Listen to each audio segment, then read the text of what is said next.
Hey guys, it's Mindi, your host of the Something New show, where we like to learn how to live a life worth celebrating. So that means lots of things, and today I can't wait to dive into it with my personal good friend for over 20 years, Mr. and Pastor Daniel Grothe. Thank you for being here. Thanks for having me. We have been trying to get this on the calendar for a while, but you're kind of busy. I think we're both running pretty good. Yes. So anyways, I'm going to tell you a little bit about Daniel before it's going to get into a pretty fun conversation here. But he is the husband to Lisa and the father of Lillian, Wilson, and Wakley, who are extremely great people and thankfully good friends and gifts to my children. He's also the associate senior pastor of New Life Church, my personal church that I go to, and my personal pastor. And he is finishing up his doctorate in theology. He has been nominated for 3 Grammy Awards for albums that he has played on with the drums.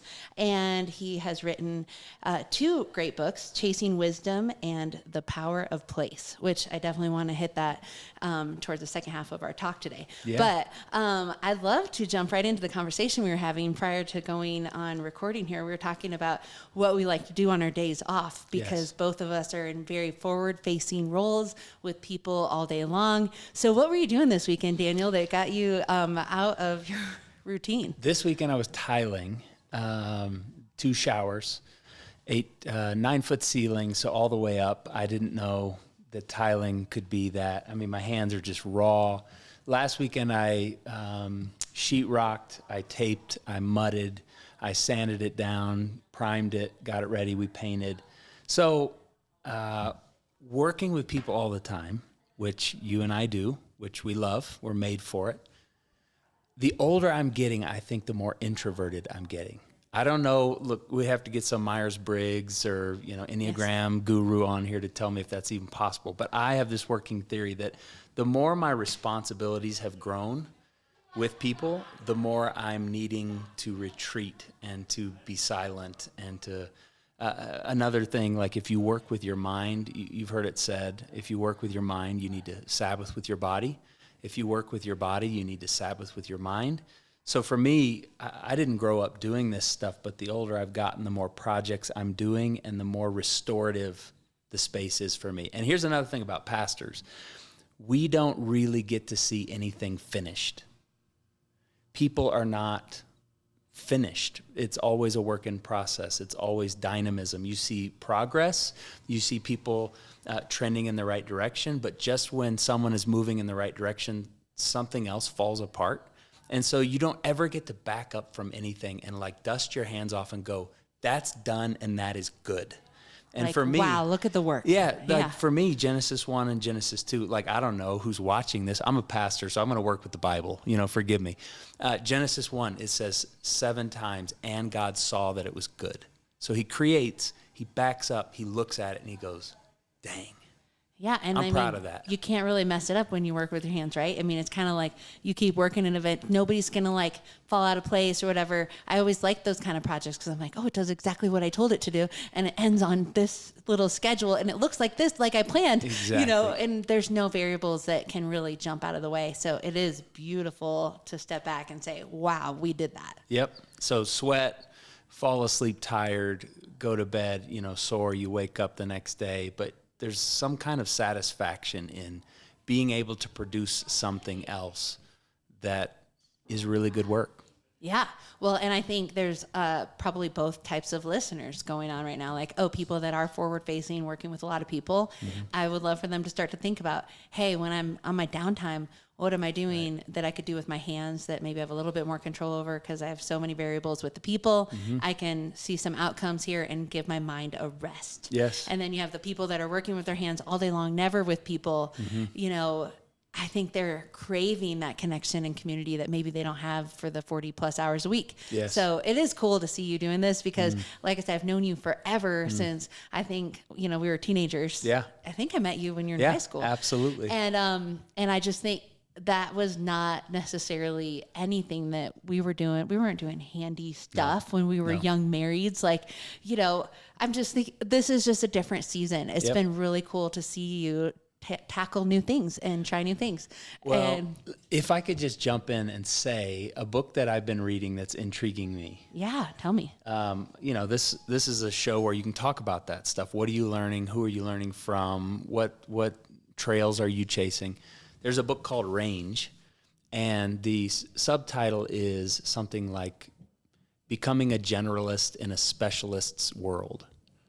So Kind of the opposite of what we've been told. exactly. So he opens up the first chapter talking about Tiger Woods and Roger Federer. Tiger Woods was born at 6 months old. His dad gives him a putter. He's a specialist. You are going to play golf. At 2 years old, he wins a tournament for 10 and under kids. He's just a freak of nature. And he only did golf. And his dad was an Army guy and just kind of drill sergeanted Tiger into being a legend. And so Tiger is the icon of the specialist. Roger Federer, on the other hand, played soccer mostly. He played some basketball, table tennis, skateboarding. He rode dirt bikes. He had this very broad range of interests, and he didn't specialize. He didn't start focusing on tennis till he was in his teenage years. And so he played much longer than most most tennis players can play, because his body wasn't banged up and destroyed from overuse. So interesting. And only one specialized use of his body. Tiger, on the other hand, is kind of done. His body is worn out because he was doing one thing for his entire life. And so he uses that example to say, there are no people that have made significant technological advances or changes in their work field that were like savant specialist people. He talks about Steve Jobs. Steve Jobs changed the world. Well, Steve Jobs did a lot of different things. He wasn't before. And Steve Jobs says that the most important class he took in college was, what is it called? Calligraphy. The most important class in Steve Jobs' 4 years of college was calligraphy. You're kidding me. And it gave him this gorgeous aesthetic sense of what's beautiful, how to design something that's elegant, like all of the fonts that Apple works with are very beautiful because Steve went to this calligraphy class and he said, you can't just make a good functioning product. You have to make a beautiful product. So Steve is not a specialist like some of the other tech gurus. But he's changed the world. But he's changed the world because he has a broad range of interests, and he spent his life paying attention to many different things, putting his hand in many different things. So I say all of that to say, I think really wonderful contributors to society are people who are paying attention to a larger story, who are practicing different things, who in new decades, Malcolm Gladwell talks about in his more recent book, every decade you need to be learning something new.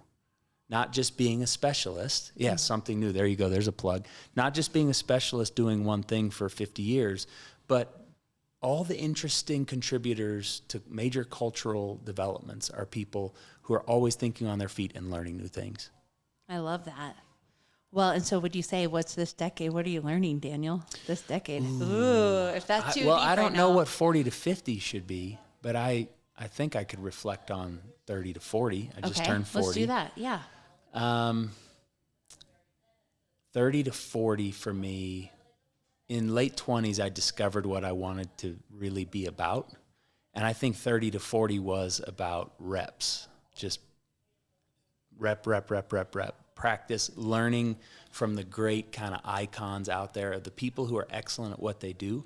And I'm a pastor and I preach every week, but I don't just learn from preachers. I learn from people who are storytellers. I learn from people who have mastered the craft of working with words, people who can create worlds of imagination that you get swept up into. Here's one example, car talk. I know nothing about cars, zero. Like, I'm the least handy mechanical guy you will ever meet in your life. Maybe that's your 50s. Maybe that's my 50s. When your teenagers all coming back. My boys are going to teach me one day because they're doing dirt bikes and stuff. But I know nothing about cars, but I'll spend 1 hour on Saturday mornings listening to car talk on on the radio. Why? Click and Clack, the Tappet brothers out in Boston. They're these hilarious mechanics, and they're brothers, and they laugh, and they're storytellers. And I'll listen to an hour of something that I know nothing about just because these guys know how to create an imaginative world that I get swept up into. And they're spellbinding. They're mesmerizing to listen to. And how good do you have to be able to talk about something that I know nothing about, and I'm hanging on every word. And you're still entertained. Exactly. Yeah. So I think paying attention, the 30s to 40 has been about what is the magic of someone being able to hold a room? Think about a comedian. People pay hundreds of dollars. They get babysitters. They drive 2 hours up the highway to go spend a night listening to someone on a stage for 60 minutes. That's a lot of work and a lot of money for 1 hour. And yet we fill these places. So if someone would be willing to come, I'm asking the question, what kind of magic do you have to understand to be able to hold a room like that? So I take that every week into my preaching. So I'm listening to the world's best storytellers, the world's best imaginative space makers, and trying to go, now, how does that translate into the preaching craft? So 30 to 40 has been about how do you learn the craft? I love that. So just thinking through just some funny memories, I'd like to just give some people, and at least so that I personally have it on record for one day. Daniel and I knew each other before we had met our spouses. Yep. And we were on a trip together with a big group of students from our university, and I liked another guy who is now my husband named Jordan, and we weren't supposed to like anyone on the trip. It was supposed to be a very platonic trip. Keep it clean, Keep saints. it clean. And Daniel, even though you were younger than me, you were the trip leader, and that maybe bothered me just a little bit. No, I'm joking. But I was like, oh man, he's my trip leader. Okay, totally, full respect. But one night, and it was like a summer, like it was like not just a week long, you guys. This was like 2-month long experience of, being with people. Guys and girls were on this heavy lifting trip, in a way, and rough conditions. Yes. And which we maybe should not mention. and I remember you one night saying, okay, do you want to take it from here, from this moment? Yes. That you saw something. We are in a slum in London. Yes. And I didn't know at that point that there were slums in London. It was a very poor neighborhood. It was scary. It was actually a dangerous neighborhood that we were in. Yeah, we actually should not have been there. We shouldn't have been there. But this was back before you could Google things, and we didn't have maps. We didn't even have cell phones. They dropped a bunch of 19 and 20-year-olds in a slum in London without cell phones. We had no, if our parents wanted to Paper find maps. us, literally, we were screwed. So we're out, and it's a 2-month trip. We were in London and Wales for a month and the States for a month. And I could see it on you. I could see your eyes just coming alive for Jordan. And you were doing it right. Everyone was doing the dance, and everyone was honoring each other and playing by the rules. I get it. But we're out, and I remember having a hat on that night. And I think it was you and me and Katie. We were out on a walk down the street in this slum, and the team was back at the place, Gilbert Dea. Lord have mercy. I know. You shouldn't even say the name. Bleep that out. It's all Bleep good. that out. So we walk down the street, and I go, Mindi, let's talk. And you go, what are you talking about? And you smiled, and I go, what's going on? And you go, what are you talking about? I said, with Jordan. And you go, what are you talking about? So I took my hat off, and I threw it down the street, and I said, Mindi, I just took my team leader hat on, and I'm just Daniel. Yeah, you took I it just off. took it you off. Took it off. Yeah. I took it off, threw it down the street, and I'm not your team leader. I'm Daniel. Tell me about Jordan. And you said something like, I think I'm in love.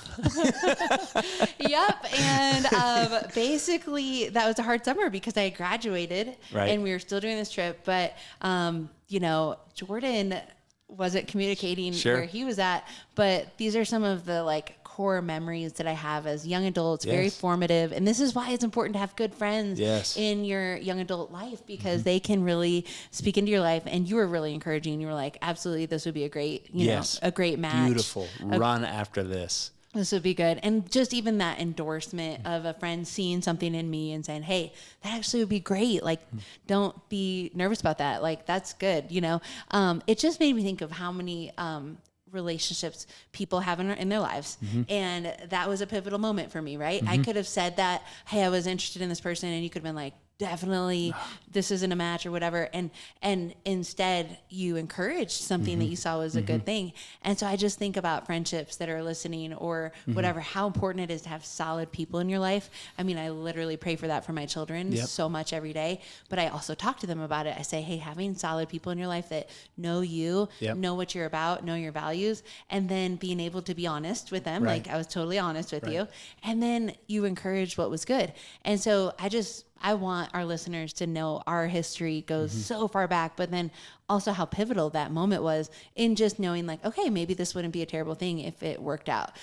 So that's just one of the many stories, Daniel, that I think of when you come to mind as like a lifelong friend that's encouraged some things, and then also been the one to say, like, I see where your concerns are. Like if I was concerned about something and you said, oh yeah, Jordan and I maybe have brought a concern to you and Lisa, and I could see that too. And just praying with us through it or being there through it. It's just that lifelong friend. Your mom always says it takes a long time to grow a good friend. And so I just think people could not put a value. One of the life messages I think that you say is that you're one of the richest people in the world, and it's not because of what's in your bank account.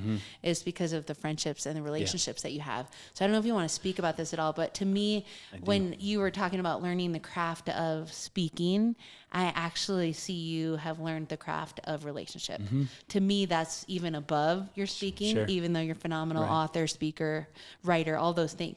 Like to me, when I think of Daniel Grothe, and I think anybody that says your name out loud thinks of the most relationally invested, connected, authentic person that they've ever met on planet Earth. Oh gosh. I mean, seriously, Thank you. There's not a connection that's more real than when somebody's talking to you. So I just want to talk about that for a minute and be like, how do you find people like that? Or how do you be those people so that you find more of them? Well, friendship is a force multiplier. So scripture says 1 can put 1,000 to flight, 2 can put 10,000 to flight. So That's friendship 10 right there. Friendship is not addition, it's multiplication when it's working right. And when two people come together and they're serious about life, they're serious about giving it their all, they're serious about making a dent. Like, let's not waste our years here. Let's not mail it in. Let's not be asleep at the wheel. Like, let's live and let's be aggressive and let's try to change the world. When two people come together like that and that energy coalesces, it's not addition, it's multiplication. And social capital is not something people are thinking about. And I've written about this. A lot of times we in America today, in the 21st century West, we talk about financial capital. What's your net worth? How are your investments doing? What are you doing to make sure you're leveraging good debt? And, oh, that's great. Let's have that conversation. The conversation most people are not having is social capital. How rich are you with friendship? And when you're rich in friendship when life hits the fan. When your son, like Brody, has cancer. And the hospital room fills up because you and Jordan have lived well. And you've loved people and you've honored people and you've filled other people's pantries and you have paid other people's mortgages and you've helped people with medical debt. And then life hits the fan for you and you've got a long line of people going, whatever you need, say the word. That's what you call social capital. That's when you know you're rich. And a lot of people have really deep pockets and they're relationally bankrupt and they're miserable. And Jim Carrey, life hit the fan for him a decade ago, and he had a mental breakdown, and he was going to kill himself. And this is a guy making $25 million a movie, flying around on private jets. He at that point was chasing any woman he wanted, and he was conquering. Yeah. And he was miserable. And after the end of that, and he came out of his despair, he said, I wish all of you could be rich and famous and do everything you ever wanted to do so that you can see it's not the answer. And so for me, when you lay your head on the pillow at night and you know that you are loved and you know that you are loving other people, that you're sacrificing for other people, that you're paying attention to other people's stories and showing up there in their crisis moments, and when you can honestly look yourself in the mirror and say, I'm doing my best on that front, you can lay your head on the pillow and go to sleep and know that you really have what you need. And honestly, travel the world, go to the developing world, and tell me if you don't tap into some of the truest and most sincere joy you have ever encountered. I was just in Guatemala last week with my son, Wilson. These kids living in an orphanage, 150 of them, vibrant and joyful and playful, and their homes have broken down. But they have a community of people. They have social capital, people fighting for them, people that their lives are shared with, and they live day in, day out together. And it's a strong rebuke to the 21st century West, where we're so rich, but we're lonely and we don't have what we need. So I think social capital is something people need to be thinking about. And how do you, just thinking about your teenagers, how are you talking about it with your teenagers? That makes so much sense to me, but I literally want our listeners to hear the words you use when you're talking to Wilson and Lillian and Wakley about friends and, selecting them, but also just being there for people, being conscious of the needs around you instead of just how can I advance myself? But what are things happening around? How do you word this to your teenagers? Because I witness the lives of your teenagers and I feel like they're very others centered. And no kids are perfect. You're probably thinking they're yeah, right. They are. No, but I'm saying as a parent, I know we always see both sides, but I'm saying as a compliment, I've spent extensive time with your kids and they are very thoughtful of others. They're so respectful. They're thinking of how they can help. They're jumping in the gaps. They're not even being spoken to about it, but they're going for it. And I'm what are you talking to them about, Daniel? Because they're doing something. They caught it. Every room you walk into is your room. It's your room. You're in charge. Don't big dog. Don't flex on people. But every room you walk into, you're going to see someone sitting on the edge by themselves, head down. You're going to see sadness. You're going to see a lack of confidence. You're going to see someone whose spirit has been broken. That's your person. Go get them and bring them into the middle and make them the hero. By the end of the time you're in that room, do something that makes that person feel like the hero, that makes them feel loved, cared for, honored, named. What's your name? The power of the name. And using it. Not just she, he, whatever. It's actually calling them by name. Exactly. You're going to walk to school. And when you go into school at lunchtime, you'll see someone sitting out on the edge. So training people to see the perimeter. And then training people to practice their courage, their confidence, their risk. We talk about it with our kids. What's your 10 seconds of brave today that you need to practice? So that kid's going to be there. You're going to see them, but it will be much easier for you to ignore that. But maybe that's your 10 seconds of brave. So whatever the thing is that scares you, practice your 10 seconds of brave. And we say at the end of the night, if we didn't practice our 10 seconds of brave today, it was a wasted day. Ooh, let's say that again. If you didn't practice your 10 seconds of brave today with the thing that scares you, with the thing that's ominous, the phone call that it just kind of makes you shrivel up and it'd be easier to ignore. If you don't practice your 10 seconds of brave today, it was a wasted day. So we make notes in the morning, what's my 10 seconds of brave? If there's something that I know that I need to address today, do it. If there's something that shows up today that reveals itself as my 10 seconds of brave, do it. But every room you walk into, the Lord is sending you in as a leader, not to be strong so that other people can see that you're strong, but to use your strength to lift up the weak and to make them strong. So that's what we're talking about all the time. Who's in your life that you can lend and leverage your strength for? And Lord, please let it work. But it feels like they're headed in a decent direction right now. Absolutely they are. I'm so proud of them. They are incredible people. I feel lucky to be on the sidelines watching the magic because I just cheer for them. I think they're incredible. I can't wait to see what they do with their lives because they're already doing amazing things. Doing amazing things. I'm so proud of them. Thank you. So I'm clearly super fans of those three children. I'm always don't forget me when you're someone awesome. Right. No, joking, but I love them, especially Lillian, getting to work with her this year. They're lucky to have you and Jordan. Honestly, it's social capital. So me looking out for Bear and Brody and Blake and Brooklyn and Lisa too, and you and Jordan looking out for Lillian, Wilson, and Wakley. If you don't have, and I've got friends in this room who are helping record this, I can call their kids' names. We have a big extended family that is looking out and protecting one another. And if a 2 a.m. phone call needed to be made, I would know who to call, and you guys would know who to call. And when you have that, you have what you need. Yeah, and for just for people to know this too, a little bit about our story is that you were the first call. You were Jordan's very first call when we found out our son had cancer. So, just to even show you some of the respect and the feelings around what you're talking about, they're not made up or they're not just a word, they're actual living truths that we've experienced. And, I don't even remember who my call was. I was so in a fog. Sure. I don't know if I called. I remember calling people when we got admitted to the hospital saying something's wrong with Brody. Right. We're not sure what it is yet, but I think I just let Jordan take it once the announcement was made, and you were the first call. And it couldn't have been a better option. I mean, you were there within minutes, and just there through lots of this is what's beautiful. When you have a long friendship, there's highs and there's been a lot of celebrations, book releases, businesses, things that we've been able to celebrate,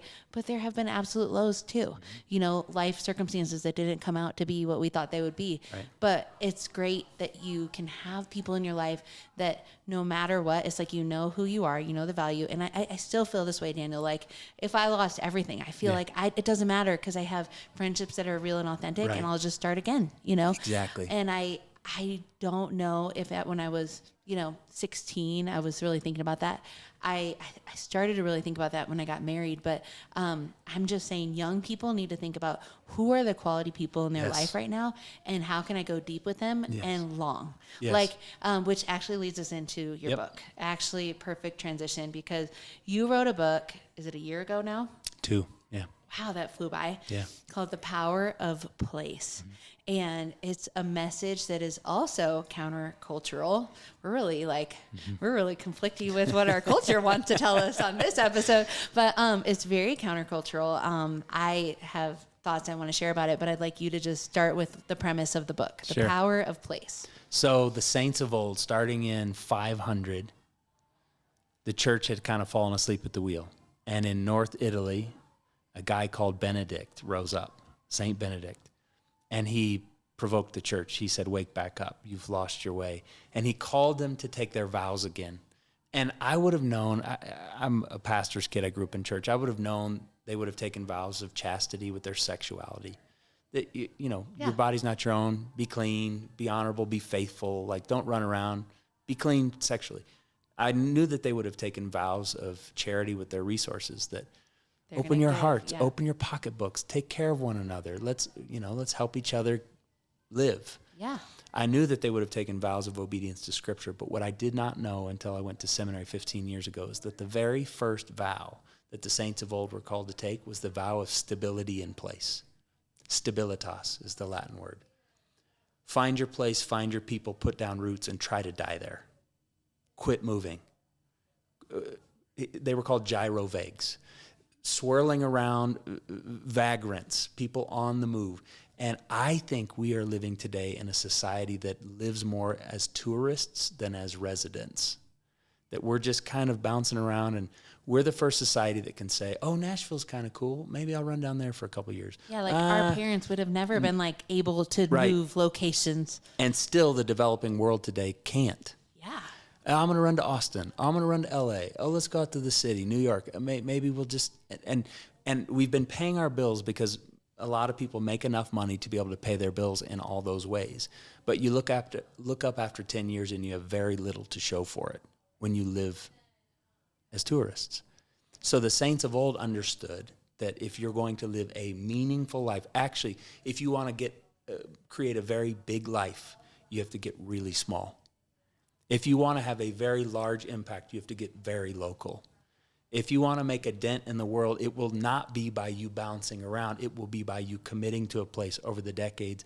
And I say it this way in the book, that as you read church history, the saints are always from somewhere. You've got Saint Teresa of Avila. You've got Saint Teresa of Calcutta. You've got Augustine of Hippo. You've got Hildegard of Bingen. And where did they get that from? They got that from a guy called Jesus of Nazareth. That the God of the heavens and the earth did not sprinkle fairy dust on a global scale. he got really small and got really local and really personal in a town called Nazareth. And from that small contribution, he changed the world. And I'm just calling people back to the vow of stability. And I think in our day where people have financial capital in abundance, but social capital, they're poor, this is the thing we need to come back to. And I remember January 3rd and January 5th of 2008, Mindy. We opened the children's playroom January 3rd. You opened something new January 5th, right out there off of Powers and Research, right next to the nail shop. I can feel it in my bones. 17 years ago, 16, 17 years ago, taking a risk, signing a 5-year lease. And we've got all these years. I did meet you when I was 17, and now I'm 40. And more than half of my life, I've had the strength of your friendship, and I've had you were a blessing to me. You have been a comfort to me. You have been an encouragement to me. You know what you've also been? You've been a provocation to me. You have.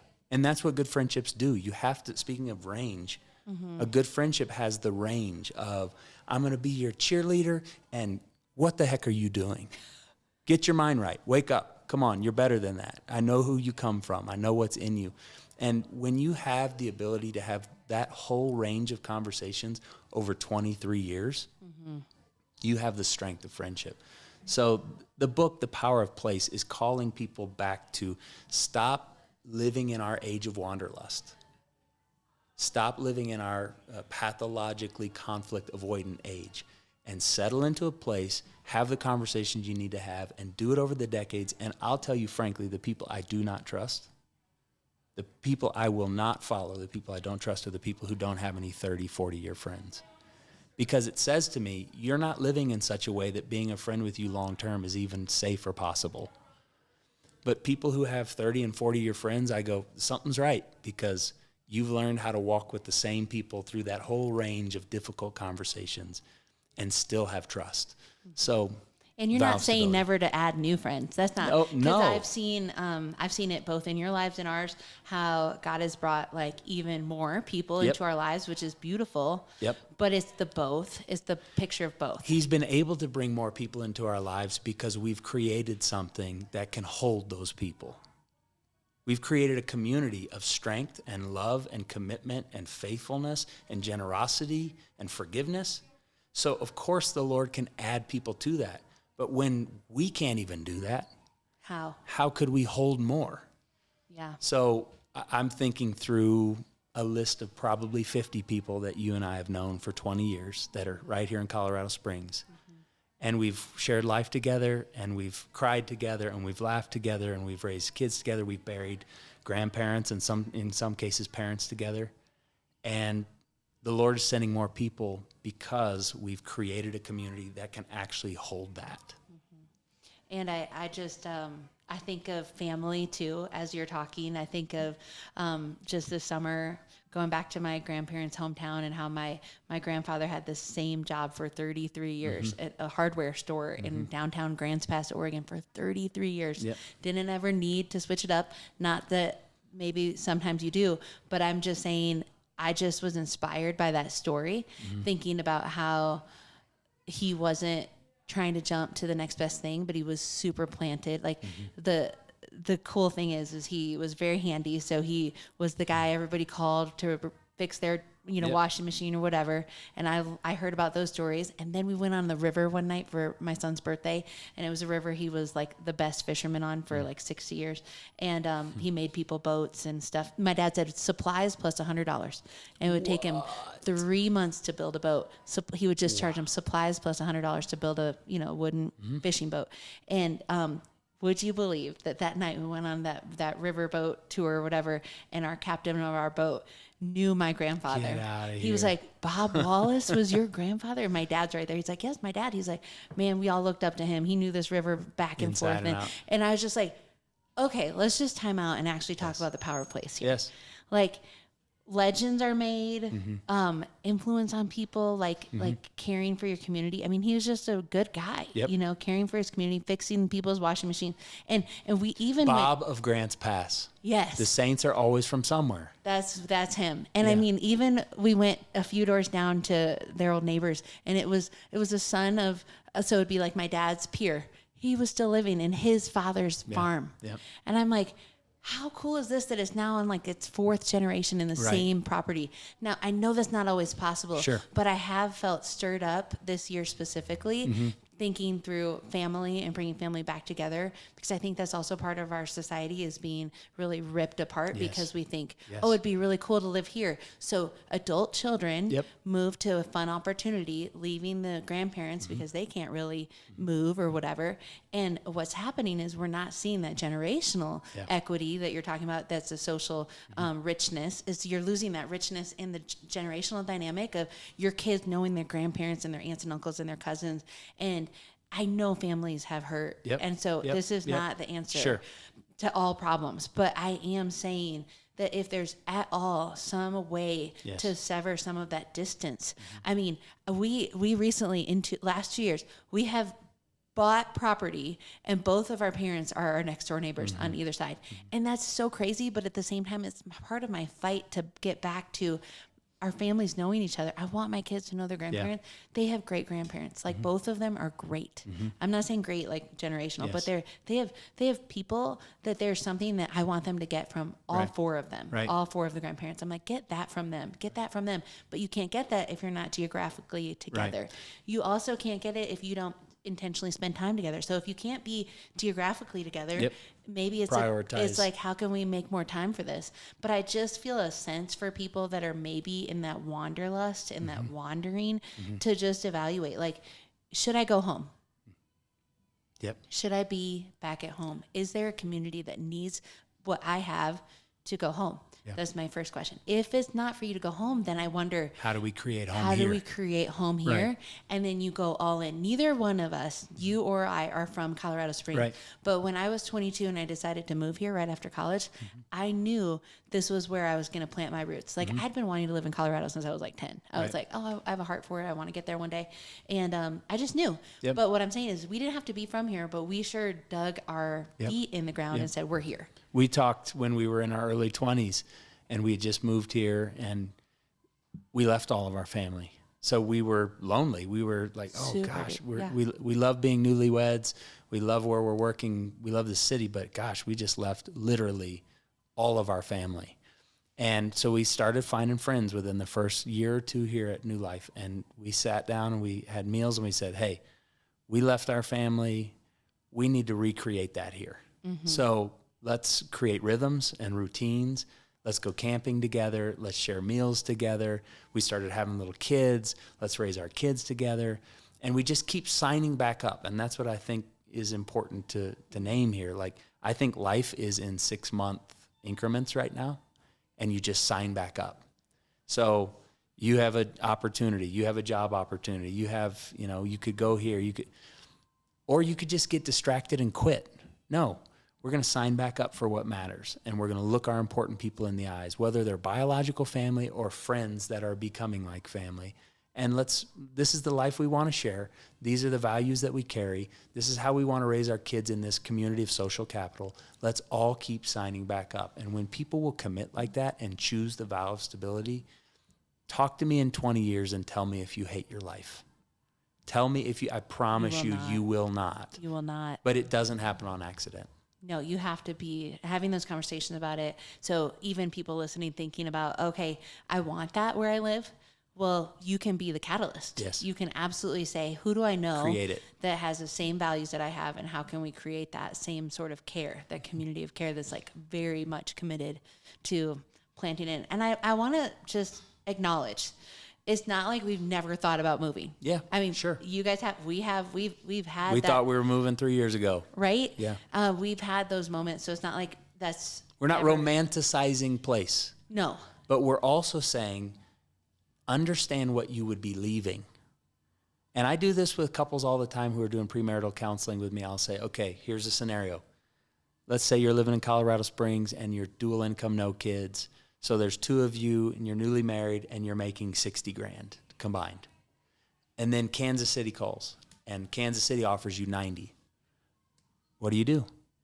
And some people right away, you'll see their instinct, oh, Kansas City, no brainers, 30 grand more. And I said, tell me why. And they're like, what do you mean? Tell me why. Well, it's 30 grand more. Well, what's the cost of living difference? Okay, what do you have in Colorado Springs that you wouldn't have in Kansas City? And they go, well, we got 2 of our 4 parents are here, and my sister and brother-in-law, and so you'd have aunties and uncles for your kids. Okay, do you love your work? Do you love your church? Do you love your neighborhood? What's the housing market like out there? And they start kind of sussing it out and putting pen to paper, and they go, actually, 90 in Kansas City is like 75, and 60 in Colorado Springs is like 100 because of what we have here that we wouldn't have there. So just making yourself pay attention. Don't romanticize some other place. Do the hard work and see if you should leave. But if you should leave, make the other place demand that you leave. Don't run from something, go to something. That's a good one. That's a good one. Thanks. Any other thoughts you want to wrap up with? I love you. You're awesome. I'm proud of you. You're crushing it. Oh, this You're building is a fun. beautiful world for your family, you and Jordan together, and for your friends. I mean, we're here. I did my first book release party here. Like, you have created a place that is making life viable for other people and joyful for other people. So, and you've got good friends helping you and spurring you on. So, well, thank you. Yeah, it's I feel very, very blessed in that too. So thank you for being here. I want you to introduce me to your favorite drink. So today we have Here we go. London Fog Latte. So it's Earl Grey tea, it's frothed milk, it's honey, a little vanilla shot in there. It's magical. Why do I love it? One, it's the anti-coffee. I have coffee in the morning, I'll have a tea in the afternoon. So it's like just a different scene, if you will, a different drink scene. But also, some of my favorite people in the world are in London, and it makes you think of them. It just takes me there. It's London. I go stay at their place, and they're always making tea and a hot drink in the afternoon. And for me, so it's like a great drink. It's a different space than coffee, but also it's like my people, you know, it takes me back. So London Fog Latte, I'm a big fan. And okay, cheers. I'm going to give it a try. I've never had it before. Oh, it's nice. It's like warm, calming. Yeah, and it was warmer 40 minutes ago. Just a little bit. But it's creamier than normal tea. Uh-huh. So that's good. Does it still have caffeine? It's got just a little bit, but you have no problem hitting the pillow tonight. No problem. I'll be ready to sleep right away at 9. I love at 9. At 9 p.m. baby, maybe 9:30. What time do you get up? Early to bed, early to rise. I can get more done between 5:30 and 7 than I can between 8 and noon at my office. Wow. Because there's no one. And at the office, it's busy. So I get that. Yeah. I'm not going to lie. I totally get that. I just need to get better at the going to bed early thing because it's always going. I was a late nighter until I married Lisa, and she was a school teacher and had to be up at 5, and we had one car. And so I would have to drive her to work. And so you switched? Right away, I switched. 2 weeks into marriage, I was waking up at 5:30, and I fell in love with it. So fun. Okay, well, as you can tell, we could talk forever. So, again, if you like this episode, first of all, where can they follow Daniel if they want to hear more of Daniel's stuff? Instagram at Mr. Daniel Grothe, MrDanielGrothe, DanielGrothe.com. You can buy the book, Chasing Wisdom, or The Power of Place on Amazon or anywhere books are sold. Would love for you to do that. Yeah, do you have an audio copy of... I do. I read the audiobook for The Power of Place. Yes, so. That's going to be amazing because Daniel has a super entertaining just voice and intonation and all of that. I think that comes from maybe being a drummer. What do you think? I think absolutely. I could see that. Okay, so anyways, if you enjoyed that, follow Daniel. But also, I would love for you to like and subscribe to the Something New Show and share it with your friends because we want to continue mentoring you in all areas of life from, where you can be healthier. That'd be great to have you. So thanks for joining us again today on the Something New Show. Bye. Thanks for listening. Be sure to subscribe to the show, rate, review, and share with a friend. Also, follow the Something New Show on Instagram and Facebook. If you want a fuller experience, watch the show on YouTube to help you create a life worth celebrating.